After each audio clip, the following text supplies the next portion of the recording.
Assalamualaikum warahmatullahi wabarakatuh. Ketemu lagi dengan Insan Pijar, menjadi insan pintar dengan belajar. Bersama saya Nursolih Insani. Kali ini kita masuk pengantar hukum Indonesia sesi ke-7 dengan tema dalil-dalil penerapan hukum di Indonesia bagian pertama. Nah, dalil-dalil hukum di Indonesia ini sering juga disebut dengan asas hukum. Saya akan memberikan yang pertama di bagian pertama ini, sesi ke-7, 5 dalil hukum terlebih dahulu. Ya, mulai sebelumnya saya sudah menyiapkan PowerPoint untuk biar lebih jelas lagi ya. Pengantar hukum Indonesia sesi 7, dalil penerapan hukum bagian 1. Untuk semua dalil ini isinya tuh semua adalah bahasa Latin. Nah, jadi saudara tuh selain tahu harus juga bisa mengatakannya dan harus juga bisa menuliskannya. Jadi yang nggak boleh salah ya cara nulisnya gitu. Nah, perhatikan baik-baik ya kalau perlu dicatat. Kita mulai ya. Untuk yang pertama, dari yang pertama itu lex posteriori derogat lex priori. Apa itu? Arti dari lex posteriori derogat lex priori adalah peraturan hukum atau perundang-undangan yang terbaru atau terakhir menghapuskan peraturan hukum atau perundang-undangan yang berlaku sebelumnya, tetapi dalam hal yang sama, mengatur tentang hal yang sama. Jadi harus hal yang sama yang dihapuskan. Nggak boleh misalnya undang-undang tentang korupsi, terus yang diperbarui undang-undang tentang PKDRT, undang-undang PKDRT menghapuskan undang-undang korupsi, nggak bisa, karena itu kan dua hal yang berbeda. Jadi hal yang harus sama. Nah, contohnya yang seperti apa? Contohnya, pada tahun 2004, itu Undang-Undang Kekuasaan Kehakiman yang berlaku adalah nomor 4 tahun 2004. Kemudian dirubah menjadi Undang-Undang nomor 48 tahun 2009 tentang Kekuasaan Kehakiman. Sampai sekarang masih berlaku. Otomatis ketika ditanya mana undang-undang yang dipakai dan berlaku, kita masih memakai Undang-Undang nomor 48 tahun 2009. Jadi yang nomor 4 tahun 2004 itu sudah tidak dipakai lagi. Jadi yang dipakai adalah 2009. Tujuannya apa sih atas dalil yang pertama ini? Tujuannya tentu saja agar tidak terjadi tumpak tindih aturan hukum. Jadi nanti orang nggak bingung gitu. Mau pakai undang-undang yang nomor berapa, yang tahun berapa, karena yang dipakai adalah yang tahun paling baru. Juga untuk memberikan kepastian hukum kepada masyarakat. Jadi harus pasti nih hukumnya ada. Harus pasti nih hukumnya yang mana. Seperti itu ya. Sekarang kita lanjut ke dalil yang kedua, yaitu lex superior derogat lex inferior. Maksudnya adalah peraturan hukum atau perundang-undangan yang lebih tinggi hierarkinya dapat menghapuskan peraturan hukum yang lebih rendah, tetapi tidak demikian sebaliknya. Seperti apa sih penjelasan lex superior derogat lex inferior lebih jelas lagi? Nah, di sini saya sudah menyiapkan penjelasan yang lebih lengkap mengenai lex superior derogat lex inferior. Jadi yang dimaksud hierarki perundang-undangan itu yang seperti ini. Ini hierarki perundang-undangan. Yang paling tinggi adalah Undang-Undang Dasar 1945, kemudian tahap kedua ada TAP MPR, tahap ketiga ada Undang-Undang atau Perpu, level keempat ada PP dan seterusnya, Pepres, Perda Provinsi, Perda Kabupaten atau Kota. Nah, ini dapat dilihat dalam pasal 7 ayat 1 Undang-Undang nomor 12 tahun 2011 tentang pembentukan peraturan perundang-undangan. Jadi yang dimaksud dengan dalil ini atau asas ini yaitu Undang-Undang Dasar bisa menghapuskan TAP MPR. TAP MPR bisa menghapuskan Perpu atau Undang-Undang. Undang-Undang bisa menghapuskan PP, bisa menghapuskan Pepres, nah begitu seterusnya. Tetapi tidak demikian sebaliknya. Jadi peraturan daerah kabupaten atau kota tidak bisa menghapuskan peraturan daerah provinsi. Peraturan daerah provinsi tidak bisa menghapuskan peraturan presiden. Peraturan presiden tidak bisa menghapuskan peraturan pemerintah. Peraturan pemerintah tidak bisa menghapuskan undang-undang atau perpu. Peraturan pemerintah pengganti undang-undang. Dan begitu seterusnya ke atas. Jadi inilah hierarki perundang-undangan yang dimaksud dalam lex superior, derogat, lex inferior. Jadi yang paling tinggi bisa menghapuskan yang di bawahnya, tapi yang di bawahnya tidak bisa menghapuskan yang di atasnya. Seperti itu ya. Sekarang kita lanjut ke dalil yang ketiga. Dalil yang ketiga yaitu lex specialis, derogat, lex generalis. Nah, ini sering muncul sebenarnya di dalam kalangan lembaga hukum, atau sering juga muncul di obrolan-obrolan antar mahasiswa fakultas hukum ya. Jadi artinya apa? Ini secara umum sekali ini ya. Ini dalil yang sangat umum. Peraturan hukum atau perundang-undangan yang bersifat khusus, spesialis khusus, itu mengenyampingkan peraturan hukum atau perundang-undangan yang bersifat umum. Jadi kalau yang tadi, yang awal itu menghapuskan, kemudian yang kedua juga dapat menghapuskan, yang ketiga ini mengenyampingkan. Jadi yang spesialis ini dapat mengenyampingkan yang generalis, yang umum. Apa contohnya? Kalau yang disebut spesialis itu yang di luar KUHP, di luar KUH Perdata, itu disebut spesialis. Jadi undang-undang tipikor, undang-undang korupsi, undang-undang pornografi, undang-undang ITE, dan lain sebagainya yang disebutnya depannya katanya undang-undang, itu namanya spesialis. Tapi kalau yang disebut generalis itu KUHP, KUH Perdata, KUHD, nah, hukum dagang itu disebut generalis ya. Jadi harus bisa membedakan antara kedua itu. Kemudian yang spesialis ini, nah contohnya seperti ini. Kalau misalnya kita bisa membedakan antara spesialis dengan generalis ya. Jadi kalau misalnya nih saya memukul saudara, sampai saudara luka atau memar-memar gitu kan. Nah, maka saya akan dikenakan hukum yang bersifat generalis, yang umum, yaitu 351 penganiayaan, ada dalam KUHP. Tapi kalau misalnya saudara adalah bukan sepupu lagi, adik saya, nah, atau saudara adalah suami saya gitu, misalnya ya. Nah, ketika saya memukul saudara atau menganiaya saudara sampai luka-luka atau lebam gitu, maka saya akan dikenakan undang-undang penghapusan kekerasan dalam rumah tangga, yaitu Undang-Undang Nomor 23 Tahun 2004. Kenapa? Karena itu bersifat khusus. Yang saya aniaya itu masuk kategori dalam Undang-Undang PKDRT.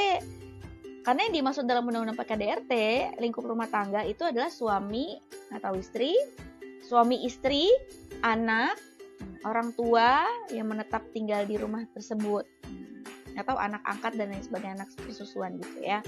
Nah itu, jadi saya sebagai kakak saudara atau suami istri saudara itu tidak bisa dikenakan pasal 351 KUHP karena bersifatnya penganiayaan itu bersifat secara khusus karena lingkupnya lingkup rumah tangga. Itu maksudnya lex specialis, derogat, lex generalis. Jadi ada undang-undang yang memang bersifat khusus. Ya. Sekarang kita lanjut ke yang nomor 4. Lex dura sectamente scripta. Nah, ini artinya apa?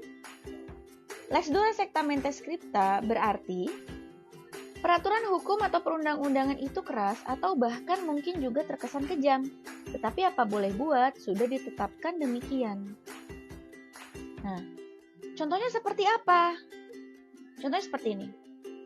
Kalau misalnya nih, saudara kuliah mau menghadapi UTS atau UAS, otomatis kan saudara pasti bayaran kan. Nah, bayaran itu pasti kasih bukti bayar kan. Bentuknya kayak struk gitu, bukti bayar. Nah, kemudian saudara tidak menyimpannya baik-baik, hilang lah. Ketika pelaksanaan UTS atau UAS, nah, nama saudara tidak ada. Atau saudara tidak bisa mengikuti ujian tersebut dengan alasan saudara belum bayar. Padahal kan saudara udah bayar nih. Nah, terus pihak kampus bilang gini, ini tercatat belum bayar gitu. Tapi saudara ngotot udah bayar. Mana buktinya gitu kan. Nah, saudara tidak bisa menunjukkan karena struknya hilang. Saudara bilang hilang buktinya. Nah, pihak kampus nggak akan percaya dan pihak kampus akan meminta saudara untuk membayar ulang. Kejam kan? Nggak enak kan digituin kan? Nah, makanya itulah hukum. Jadi kalau ada bukti apa-apa tuh simpan. Alat bukti bayar itu simpan. Seperti itu. Jadi apa boleh buat, memang peraturannya seperti itu. Kita nggak bisa apa-apa lagi, ya memang A ya A. Jadi orang hukum itu harus tidak boleh pelin-pelan. Jadi harus A ya A. Nggak boleh A, B, C, D. Ya, seperti itu. Itu lex dura secta mente scripta. Sekarang yang terakhir. Di pembagian satu ini yang terakhir ya. Unus testis, nullus testis. Artinya, satu orang saksi bukan saksi. Kok kayak gitu, Bu? Nah, kita simak penjelasan lebih lanjutnya. Unus testis, nullus testis. Satu orang saksi bukan saksi. Kenapa dikatakan demikian? Karena untuk dikatakan itu seorang saksi, itu alat bukti saksi, minimal harus ada 2. Kalau ada 2 orang, itu baru disebut saksi. Tapi kalau sendirian, itu bukan saksi. Jadi dalam hukum kita, satu orang saksi tidak dihitung sebagai alat bukti. Hanya sebagai tidak apa-apa, cuman ya sudah gitu. Gak ada artinya. Karena ya, kalau bisa mau disebut saksi itu harus ada 2 orang minimal. Minimal ya. Bisa dilihat dalam alat bukti pidana dalam KUHP, KUHAP pasal 184. Bisa dibuka di sana. Nah, untuk menjerat seseorang dikatakan terkena kasus hukum, itu minimal harus ada 2 alat bukti. Nah, ditambah dengan deliknya atau apa yang dia lakukan, apa yang dia langgar. Itu. Jadi, yang pertama adalah saksi. Saksi itu kalau satu nggak bisa. Saksi itu minimal harus 2. Gitu. Kalau misalnya ngehadirin saksi yang cuma dengar katanya. Jadi kalau misalnya nih saudara datang ke suatu tempat, habis itu saudara melihat kejadian, kemudian saudara ceritakan ke teman saudara, kemudian teman saudara dijadikan saksi, itu nggak bisa. Karena teman saudara tidak memenuhi syarat sebagai saksi dan hanya mendengar dari saudara saja. Ini namanya saksi, katanya dalam hukum diistilahkan dengan testimonium de audito. Jadi nggak boleh saksi itu. Ya. Karena seorang saksi itu harus memenuhi 6 syarat. 3 diantaranya itu wajib dipenuhi. Syarat saksi itu ada 6. Yang pertama melihat. Jadi saksi itu harus melihat, harus tahu kejadian itu. Harus betul-betul tahu, melihat. Kemudian mendengar. Apa yang dia dengar? Yang dia dengar adalah teriakan minta tolong atau teriakan ketika teriakan minta tolong atau bunyi benda jatuh atau bunyi apapun gitu. Dia mendengar ada suara-suara, itu mendengar. Nah, kemudian merasakan. Apa yang dia rasakan? Bukan berarti merasakan kalau misalnya korbannya dibunuh, ditusuk, atau dipukul, kita juga harus merasakan dipukul gitu sebagai saksi. Enggak. Jadi yang dimaksud merasakan itu merasakan takut. Jadi ada rasa emosi yang bermain di sini. Ada takut, deg-degan, serem, pokoknya rasa emosi itu muncul ya, takut. Kemudian sehat jasmani dan rohani. Jadi seorang saksi itu harus sehat. Tidak hanya jasmaninya, tapi rohaninya juga harus sehat. Karena orang yang sakit tidak bisa dihadirkan di persidangan. Dikhawatirkan ketika nanti lagi sesi pemeriksaan pengadilan, kemudian sakit nih misalnya nih. Kemudian lagi proses pemeriksaan di pengadilan. Kemudian nanti dia shock, dia sakit kepala, terus dia pingsan. Itu kan yang tidak diinginkan gitu. Jadi orang yang dihadirkan dalam persidangan harus orang yang benar-benar sehat, jasmani dan rohaninya itu harus sehat, betul-betul harus sehat. Ya. Kemudian rohani, karena orang yang gila itu tidak bisa dihadirkan persidangan. Nanti kalau ditanya tadi dia malah hahi kan nggak lucu gitu ya. Jadi orangnya harus sehat jasmani dan rohaninya, harus sehat. Ya. Kemudian dewasa atau cukup umur. Nah, saksi ini harus dewasa. Dalam artian dia sudah berusia di atas 18 tahun, itu dianggap dewasa. Atau sebelum 18 tahun dia sudah menikah atau sudah pernah menikah, itu dianggap dewasa. Jadi ada kan teman kita misalnya menikah setelah lulus SMP nih, belum 18 tahun, kemudian dia menikah. Nah, itu dianggap dewasa, lebih dewasa dari kita dalam hukum. Nah, seperti itu ya. Jadi harus dewasa secara usia, cukup umur. Kemudian tidak ada hubungan darah. Jadi nggak boleh ada hubungan darah. Yang namanya saksi itu nggak boleh ibu, nggak boleh bapak, nggak boleh adik, nggak boleh kakak, nggak boleh saudara, itu nggak boleh. Tetangga boleh, tapi nggak boleh saudara. atau punya hubungan darah itu tidak boleh.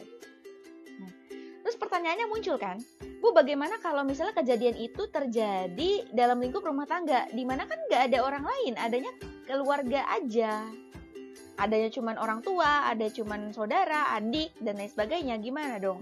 Sedangkan itu nggak bisa jadi saksi. Tadi kan Ibu bilang untuk bisa memperkarakan orang minimal harus ada 2 saksi, biar bisa dihitung alat bukti kan. Nah, kalau misalnya terjadi tindakan seperti itu, kejadian KDRT dalam rumah tangga, orang-orang yang punya hubungan darah itu tidak bisa diambil kesaksiannya, tapi bisa diambil keterangannya. Jadi saksiannya nggak bisa, tapi keterangannya bisa, gitu ya. Nanti karena kekuatan kesaksian itu 100%, sedangkan kekuatan daripada keterangan itu levelnya hanya 50% saja. Maksudnya level apa, Bu? Level keyakinan hakim. Lihat pasal 183 KUHP. Jadi hakim tuh harus yakin berdasarkan itu, ya. Nah, kemudian kalau misalnya kejadiannya terjadi di panti asuhan, Bu, itu kan isinya anak-anak semua, belum 18 tahun. Terus gimana? Nah, iya sama. Itu dianggapnya keterangan, bukan kesaksian. Seperti itu, ya. Itulah unus testis, nulus testis. Oke, selesai sudah penjelasan saya mengenai dalil penerapan hukum bagian pertama. Ada 5 dalil yang telah saya jelaskan tadi. Semoga apa yang saya sampaikan bermanfaat dan menemui keberkahan untuk kita semua. Apalagi menuai ilmu yang berkah. Apabila ada pertanyaan, bisa diajukan dalam kolom komentar atau forum diskusi yang telah disediakan. Terima kasih telah mendengar penjelasan saya. Akhir kata, wassalamualaikum warahmatullahi wabarakatuh.